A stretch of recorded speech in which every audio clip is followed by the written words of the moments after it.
eu separei 10 lições de educação financeira que a gente pode tirar do álbum de figurinhas.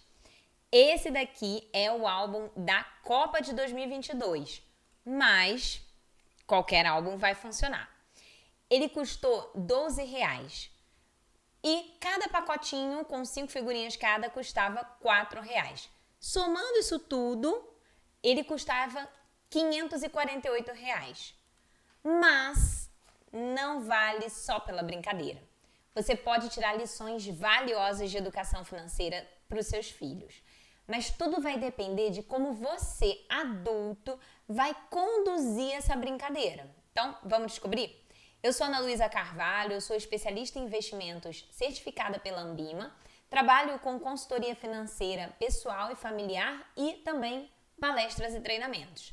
Bom, primeira lição é paciência.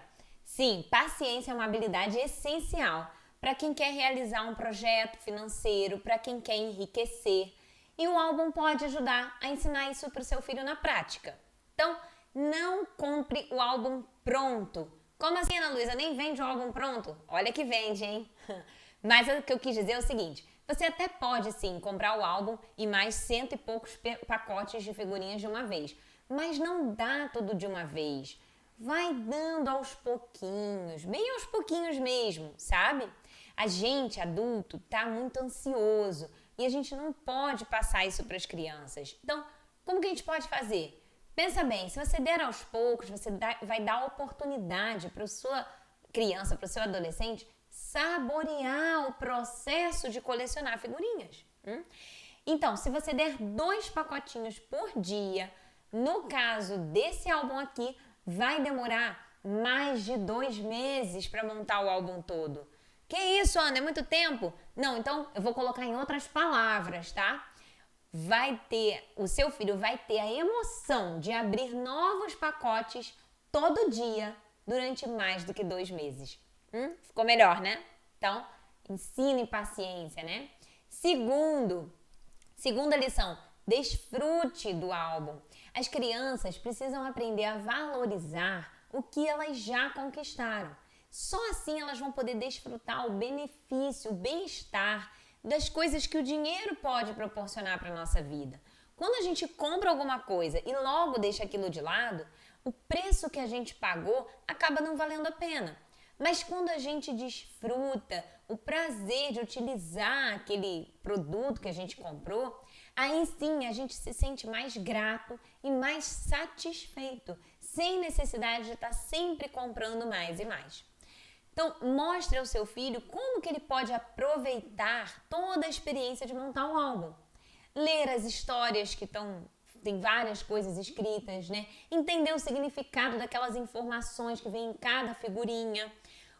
Observar como é que são os estádios, né? Aquelas figurinhas que não são só de jogadores, o que elas estão trazendo ali, a história do torneio, os recordes da Copa, né? De outras Copas. Pensem juntos como é que vocês vão preencher aqueles espaços que estão em branco, qual vai ser a caneta que vão usar, como é que vão colocar os resultados. Tudo isso vai estar ensinando o seu filho a aproveitar o álbum que ele tem e não só focar no resultado, né? Completei, pá, acabou. Não, desfrutar esse processo, né? Terceira lição, lidar com a frustração. Na vida financeira, nós faremos vários planos que vão ser frustrados. Então, a gente vai pensar, eu vou poupar X todo mês para fazer uma viagem. Aí, no meio do caminho, vai surgir um imprevisto. E você não vai conseguir, vai ter que adiar um plano, né? Ou você planejou comprar alguma coisa daqui a alguns meses e aí, nesse período, o preço aumentou. Ou você se planejou para se aposentar aos 55 anos, porém, no meio do caminho teve alguns problemas, você acabou tendo que adiar esse prazo aí, né? Você vai trabalhar um pouquinho mais. Então, lidar com a frustração é essencial para superar esses desafios que vão surgindo e redirecionar, refazer a rota constantemente. E é isso que acontece, né? Quando a criança abre um pacotinho cheia de expectativa, né? Esperando aquele jogador que ela quer muito. E aí vem 5 figurinhas todas repetidas. É muito chato, né? Mas a gente precisa estar ali do lado, acalmar e tentar mostrar para ela que ela vai botar aquela figurinha na mochila, vai levar para a escola, vai conseguir trocar com algum amigo. E se não trocar, vamos procurar outras pessoas então, né? Quem mais está colecionando, às vezes fora daquele círculo mais próximo, né? Às vezes um vizinho. Então, isso tudo surgem até novas amizades daí, né? Foi o que aconteceu até na turma do meu filho. Quarta lição, esperar rende. Olha só, o investimento, ele é aquele dinheiro que você não gastou, né? Que você estipulou que você ia guardar e abrir mão de gastar naquele momento presente, para que ele trabalhasse para você e lá no futuro ele tivesse mais, você pudesse gastar mais. Então você adiou o benefício e aí você conseguiu aumentar. Então você pode ensinar essa mecânica para o seu filho, né? Como? Eu fiz algumas brincadeiras ao longo da coleção desse álbum, né? Depois de algumas semanas, dando 2 pacotinhos por dia, só 2, eu expliquei que num determinado dia eu tinha esquecido de comprar.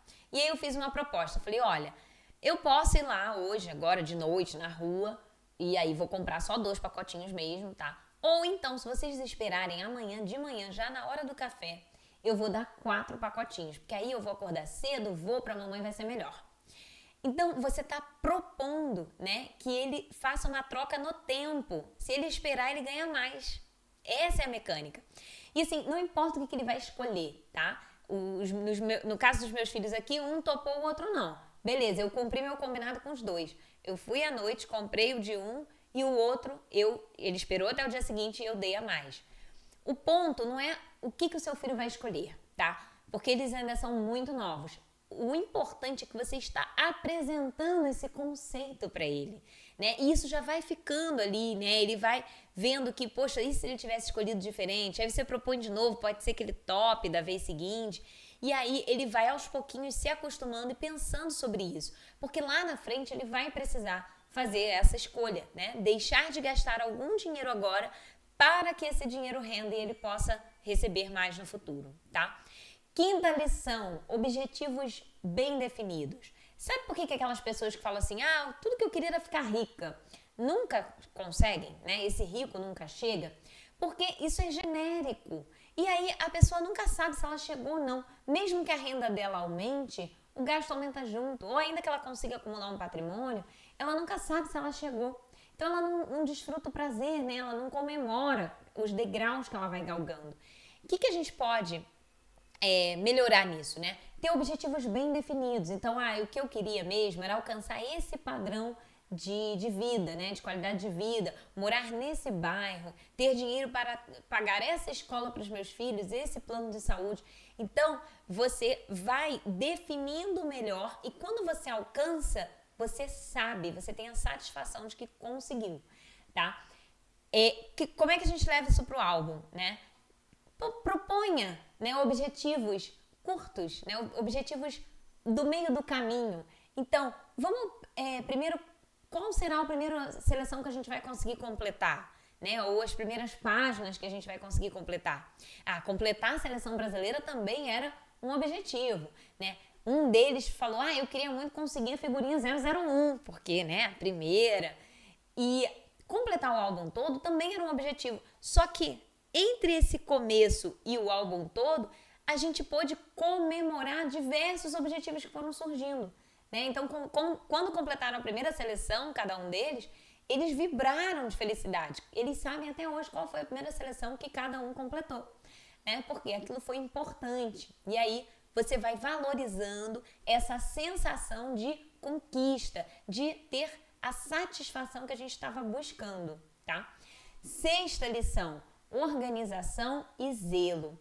Então, ter as finanças organizadas é fundamental para a gente saber quanto que a gente gera, quanto que a gente gasta, quanto que a gente consegue poupar para concretizar os nossos projetos, né?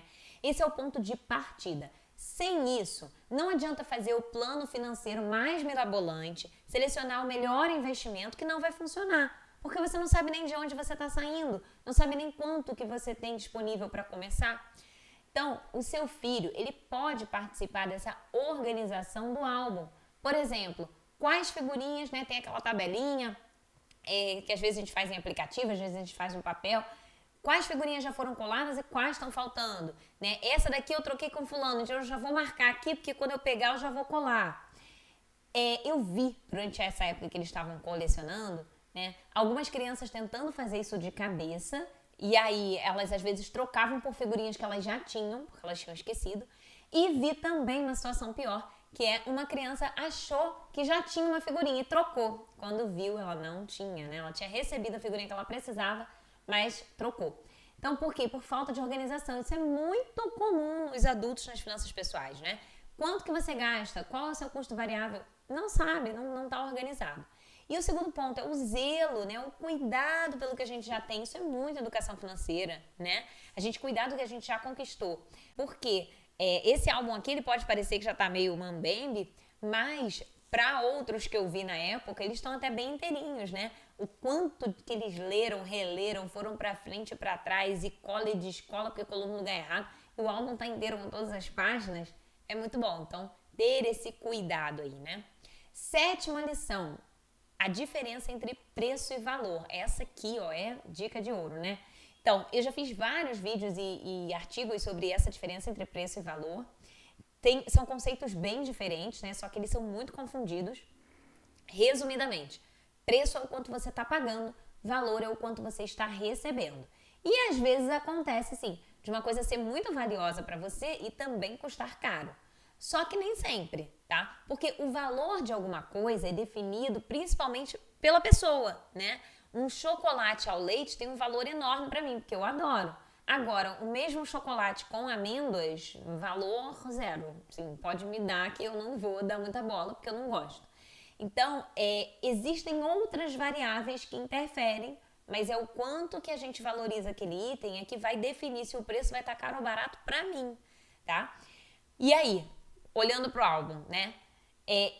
Pensa comigo, em alguns poucos pacotes, né, aleatoriamente ao acaso, além das 5 figurinhas padrão, vinha uma 6ª figurinha extra, né?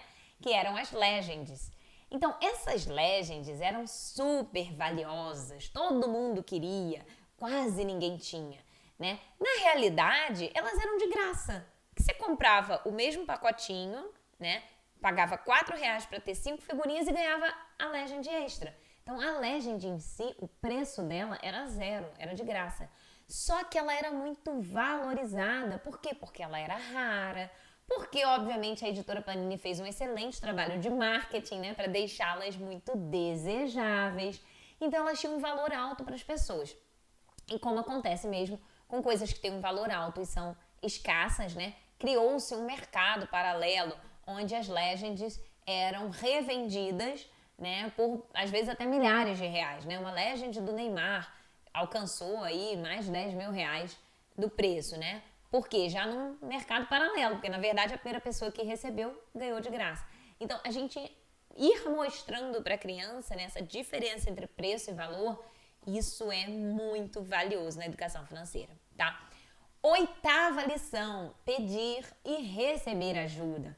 É muito comum a gente achar que é errado ter ajuda financeira. Não só um empréstimo em dinheiro, né? Mas orientação especializada de como gerir as finanças, como investir.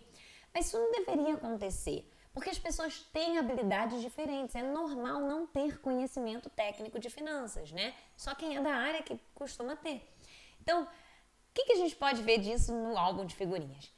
Primeira vez que eu fui trocar figurinhas para eles, né? Fui até o shopping, meu bolinho era pequenininho, eles estavam começando, eu tinha, sei lá, 5 figurinhas. Cheguei lá, encontrei um rapaz que já tava com um bolo de repetidas enormes e para ele tava faltando pouca coisa. Ele olhou as minhas 5 e falou, não tem nada aqui que valha para mim. Mas ele disse, pode pegar aqui no meu bolo as que você precisa. Eu fico com as suas 5 repetidas, não tem problema, né? Eu vou trocar por 5 repetidas. E eu na hora pensei assim, poxa, mas, né, parece que eu tô lesando o rapaz, né? Parece que eu tô me aproveitando, saindo na vantagem. E ele, não, normal. Eu fiz. Passado mais algum tempo, sempre, né, comprando e trocando, eu comecei a fazer a mesma coisa pelas outras pessoas, né? Não, peraí, o seu bolo é pequeno, não, pega aqui as que você precisa e me dá repetida mesmo, tal. E eu percebi o quanto que isso agilizava o processo, né? Porque a que eu troquei com você aqui, que pra mim era repetida, mas na minha outra troca ela não era, e ela já me ajudou a ganhar outra. Então, isso facilita, faz as coisas fluírem melhor, né? Quando a gente tem essa troca de ajuda. E aí esse aqui tem um comentário especial, né? Que no finalzinho tava faltando pouquíssimas figurinhas, a gente foi pro shopping trocar e tinham vários desconhecidos. Eu fui trocar com um menino e ele falou assim: eu tô querendo muito o brasão do Brasil. Eu falei: puxa, o brasão do Brasil eu não tenho repetido, né? Já colei, mas não tenho outro. E eu tô precisando de um jogador brasileiro. Aí ele falou: esse jogador eu até já tenho, mas também não tenho repetida. Tá bom. A gente trocou o que tinha e fomos trocar com outras pessoas. E aí eu vi na sequência uma moça que tava com o brasão do Brasil. Aí eu catei o menino, falei: vem cá, olha, troca com essa moça, ela tem o brasão do Brasil. Era a última que faltava para ele completar o Brasil e era brilhante, né? E aí ele conseguiu trocar com a moça, ficou todo feliz, né? Bom, passou, continuei trocando com mais algumas pessoas. No final das contas, só faltavam 2 jogadores. E eu fui lá no rapaz que vende figurinha, né? Vende avulso. Falei: esses 2 aqui, não consegui trocar, queria saber quanto custa para eu poder comprar, para fechar o álbum, né? E aí, nisso que o moço estava me passando o valor, veio o menino correndo, dizendo: tia, eu consegui trocar aquele jogador que você precisava. Eu troquei por repetida mesmo, porque aí eu posso trocar com você. E aí ele trocou comigo o jogador que eu precisava, né? Acabou que eu só comprei uma avulsa. O outro e era o jogador brasileiro, né? Que meu filho tanto queria. E assim, nem preciso dizer, né? Foi super emocionante. Então, muito legal isso, né? Da gente ter essa troca, as crianças vivenciarem essa experiência, né? 9ª lição: brincar com números. Olha, um mínimo de habilidade matemática é sim imprescindível para a gente gerir as finanças, né? Então incentive seus filhos a brincarem com os números, para eles não terem aquela coisa: eu sou ruim de número. Não, número é fácil, né? Mas tem que ser legal. Então, os meus meninos, eles ficavam contando as figurinhas que já estavam coladas, aí eles olhavam a última: então são tantas no total, então faltam tantas, né? Eles agrupavam as figurinhas em dezenas para brincar entre eles. Eles competiam as seleções entre si, né? Então, a seleção do México ultrapassou a dos Estados Unidos em figurinhas coladas. Eles iam fazendo um monte de brincadeiras com números, isso era muito legal. E também, quando eles queriam comprar um pacotinho com o dinheiro deles, né, do cofrinho, eles tinham que saber o preço, né? Quantos pacotes eu vou conseguir comprar com esse valor que eu tenho? E eles chegaram até a calcular quanto que valia cada figurinha, né? Porque o pacote vinha com 5 figurinhas, R$4 cada pacote. Eles conseguiram, com a minha ajuda, óbvio, entender que cada figurinha tinha o preço de 80 centavos. E isso foi legal, porque quando a gente começou a ver de comprar as últimas que estavam faltando, eles tinham uma noção, né? Tinha gente que cobrava R$1, tinha outros que cobravam 5, né? Dependia também se era figurinha brilhante, se era jogador do Brasil, se não era. Mas eles já tinham uma noção, né? Isso é muito bom. E a 10ª e a última, que é a melhor, claro que eu deixei a última para o final, é a experiência. Então, no campo das finanças comportamentais, que é um campo até bem recente, né? Mas que já tem feito estudos bem legais, tem já algumas pesquisas científicas que comprovam que o que mais traz felicidade para o ser humano são as experiências. Sejam cotidianas ou extraordinárias, sejam aquelas mais simples ou aquelas mais únicas, né? Digamos assim. Então, o que essas pesquisas mostram? Quando a gente deseja comprar um produto, né? Pode ser uma bolsa, um carro, um imóvel. Às vezes ele custa caro, a gente trabalha muito, né? E aí quando a gente finalmente consegue, a gente pensa que agora eu vou ser feliz, né? Mas o nosso cérebro, ele se acostuma muito rapidamente em ter aquele produto. Então, logo, logo, ele passa a não trazer mais satisfação pra gente, né? Ele para de agregar satisfação pra gente. Por outro lado, uma experiência vivida marca a nossa memória de uma forma diferente. E aí a gente continua obtendo satisfação dela, mesmo tempos depois. Como acontece com aquelas boas lembranças de uma viagem maravilhosa que você fez, né? Então, o dinheiro ele pode te ajudar tanto a comprar produtos, como a realizar experiências. E aí, pensa comigo, se você tem um álbum só como um produto, né? Você vai comprar as figurinhas, vai colar, às vezes você pode fazer isso bem rapidamente, e vai guardar o álbum e acabou. Porém, quando você tem ele como uma experiência, né? abrindo os pacotinhos, trocando as figurinhas, trocando com os amigos, colando. Aquela emoção de completar o álbum, ela fica para sempre. Você gostou? Se sim, curte, comenta aqui o que você achou e se inscreva nesse canal, que isso vai ajudar esse vídeo a chegar a mais pessoas. Muito obrigada. Tchau, tchau.